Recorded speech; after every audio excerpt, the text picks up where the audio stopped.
Hello everyone and welcome back to my Beyond the Gates 24 official YouTube channel. I hope you guys are having a wonderful day. Before we start, please hit the subscribe button and give this video a thumbs up.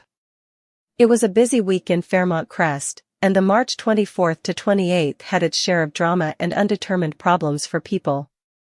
Anita ate Elon into her home, and they bandied Jacob's recent apprehensions, agreeing he'd done his job despite his equivocal passions. They planned to get involved in the Fallen Officer Fund, with Anita eager to take a hands-on part. Naomi visited Jacob at the firmament to bandy the importunity case against her father. She bothered the reproach would overshadow the victims, but Jacob couldn't tell her what to do. Latterly, Elon arrived, and Jacob told him about Joey Armstrong pocketing cash while Malone looked the other way. Elon prompted tolerance, believing Malone had bigger plans. At Orphe Jean's, Joey approached Vanessa for help buying his mama a dream home. She agreed, but her connection with Joey raised Doug's reservations. Meanwhile, Vanessa's partner, Diego, brazened her about seeing Joey, but she reminded him they weren't exclusive. At the club, Chelsea and Kat mugged a TikTok videotape before agitating launching their own brand. Kat decided it was time to tell her mama she was done modeling. Meanwhile, Eva flirted with Tomas at the sanitarium, fishing for information about Kat. Latterly, Kat invited Tomas to regale and initiated a kiss, making it clear she wasn't ready for further. He admired her decision and walked her to her auto. Anita encouraged Naomi to take on the case, reminding her that Dupree women didn't back down. They participated at unconcerned moments singing together. Meanwhile, Joey plotted to keep Doug in debt, icing he lost big at the gambling table. At the firmament, Malone advised Joey to stop taking cash payouts in front of Jacob. Back at the club, Diego and Vanessa faded into a private room, giving in to passion. At home, Anita respected old Prince when Chelsea arrived, showing off a bag she designed. Chelsea revealed she and Kat were launching a luxury brand, meaning she had to quit modeling. Anita comforted her that Dupree women sculpted their own paths and promised to help if her mama replied poorly. At the country club, Danny had a screwdriver for breakfast while streamlining Pamela on her battle with Haley. Vernon arrived, concerned about her jest, but praised her for erecting a heritage with her son.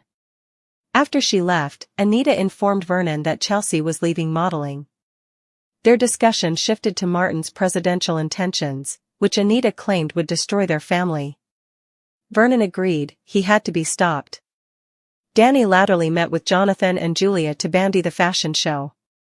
They called her fierce over her marriage trick, which she took as a compliment.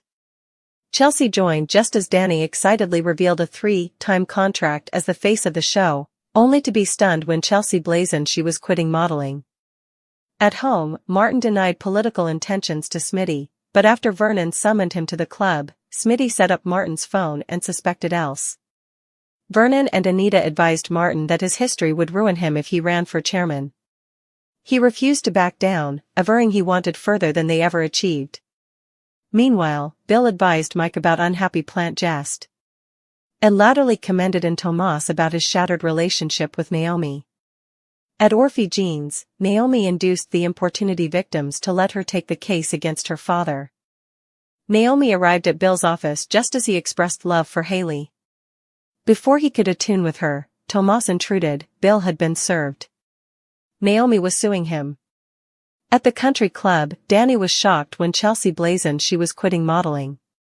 Chelsea explained she and Kat had formerly set up their business, but she had been hysterical to tell her mama. Danny indicted her of chastising her, but Chelsea comforted her it wasn't about that. Forcing a smile, Danny tore up Chelsea's contract and told her she was off the hook. Danny reflected on whether she had pushed Chelsea into modeling to relive her own history. As she goggled at an old magazine cover of herself, she began drinking. Nicole walked in as she broke down.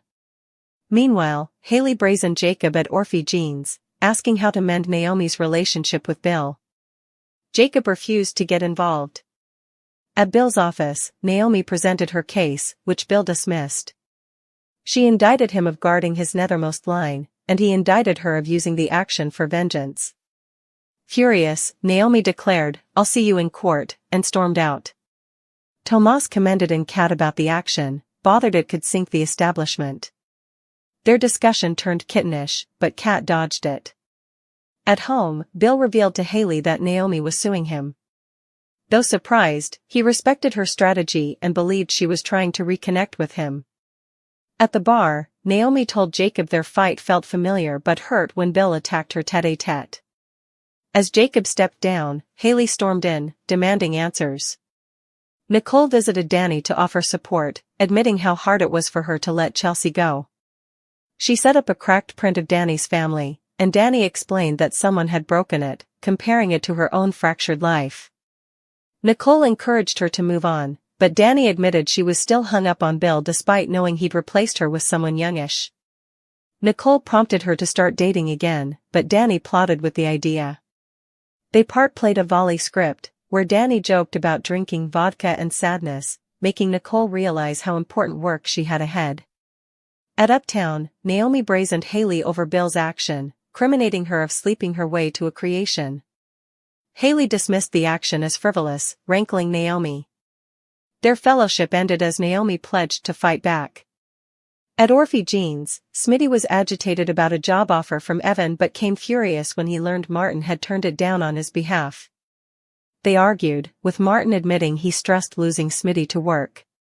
Smitty claimed he always planned to return when their kiddies were aged. They held hands, agreeing that family came first. Away, Leslie and Eva disregarded over ice cream before Leslie revealed plans to expose Ted at his anniversary party.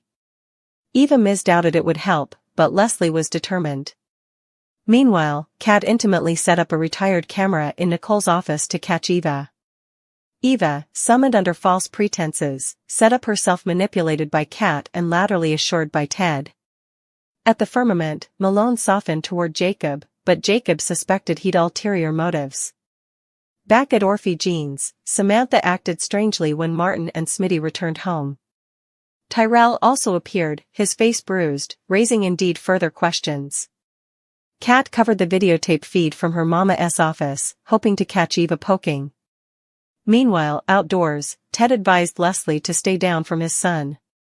Leslie teased him about their history, lying that she had the revocation he wanted. Ted dismissed her as trouble but agreed to pay her $50,000 to make her leave, just as he'd ahead. Outside, he checked in with Kat about Regale, but she was distracted and accidentally mentioned Eva rather of Chelsea. Ted advised her to ease up on Eva. At another table, Doug told Vanessa he'd another busy week. Meanwhile, Haley eavesdropped Bill hugging Lorinda and promising to keep their relationship secret. Latterly, Haley brazened him, and Bill admitted he was manipulating Lorinda, who was decoupling, to gain an advantage in court. Haley, though jealous, set up his designing seductive. They comforted each other of their love and left together. In Nicole's office, Eva called her mama, who ignored the call. Nicole appeared and invited Eva to Regale, though Eva bothered about Kat's response. Meanwhile, Tyrell prevaricated to his daddies about his bruises, claiming he fell off his bike.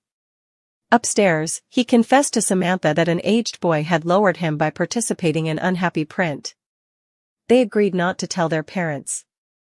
At Uptown, Nicole caught up with Doug and Vanessa. Vanessa questioned Doug's frequent absences, and after entering a textbook, he rushed out. Suspicious, Vanessa checked Lakeview Casino's Instagram. At a gambling den, Joey instructed Randy to ensure Doug played with outfitted cards. Latterly, Kat rushed to Nicole's office as Eva hid. When Nicole and Ted arrived, Kat indicted Eva of sneaking around, but when she tried to show them the videotape, it had faded.